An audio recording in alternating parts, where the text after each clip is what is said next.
Wato uwar gida kina ji? Wallah a koda yaushe in ji kawai tausaya miki nake yi. Ko ma in ce gaba ɗaya tausayin kanmu nake yi. Kin ga dai yanzu rabon da mu ci abinci tun safe gashi yanzu har muna gab da almuru. Wallahi wannan abun ba karamin damuna yake yi ba. Haba mai gida. Ai hakuri zami. Muka yi hakurin dama bare na yanzu. Ai duk halin da muka tsinci kanmu haka za mu yi hakuri da shi. Ko ba gaskiya ba. Muna zaune mu ma Allah zai kawo mana arzikin mu. Kwana nawa ne maye yayi amarya in dai mun yi hakuri. Mu ma sai kaga yar motar nan mu ma mun shiga ana tuka mu a ciki. Ko ba gaskiya ba. To kaga dan haka kaka damu kanka. In Allah ya da mu ma arzikin nan zai zo itar da mu.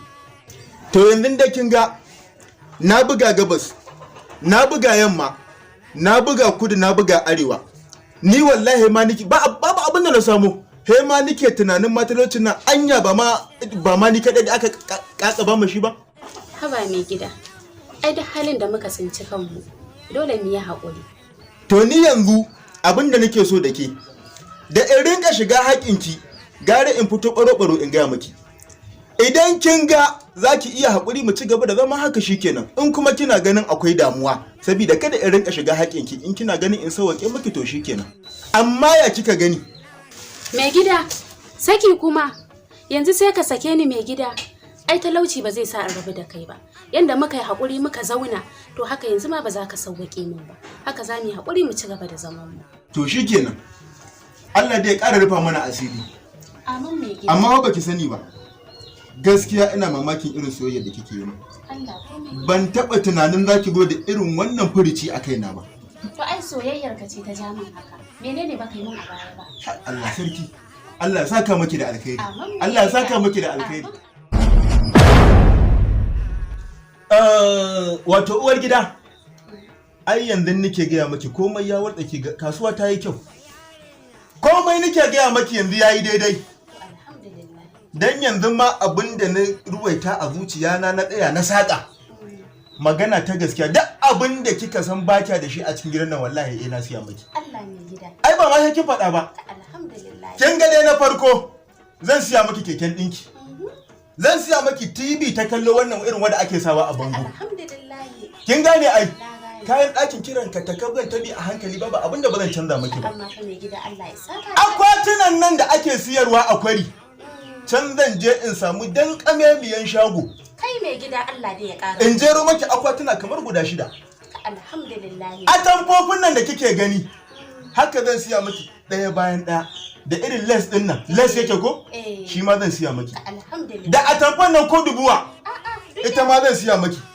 In kawo maki agogon bango in aje maki. Zan kuma siya miki waya handset irin wanda ake waya da ita. Alhamdulillah mai gida. Allah da ya ƙara buɗe. Amin amin. Ai ba komai. Amma fa na ji daɗi. Ai ba komai. Yasa kullun nake ƙara ƙaunar ka.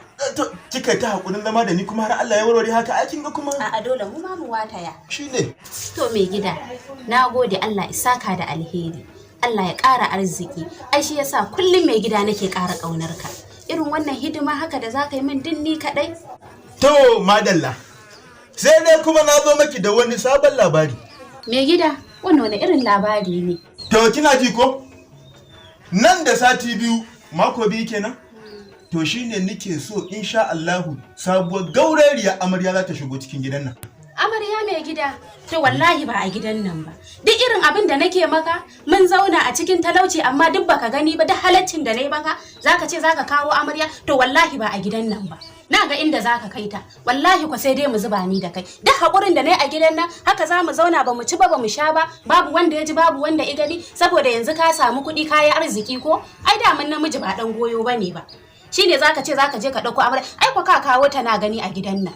To ni da yanzu na ga miki amarya ta shigo gidan nan dan yanzu babu wata magana zaki kuma su dado ki gaya mun ta su dado ta shigo kaina dan haka ma ni kin ga tafiya na. To da ka tafin ai ayi ma gani ka kawo amaryar na gani cikin gidan nan na ga amaryar da za ta zo ta zauna a gidan nan ai ni da kai mutu karaba babu wacce za ta zo cikin gidan nan ta zauna ai kwa na ga yanda za a wallahi tallahi baka isa ba mai gida haka kawai saboda tsabar cin mutunci a cikin gidan nan muna zaune cikin talauci sai yanzu kuma ka zo ka ce za ka yi mun amarya.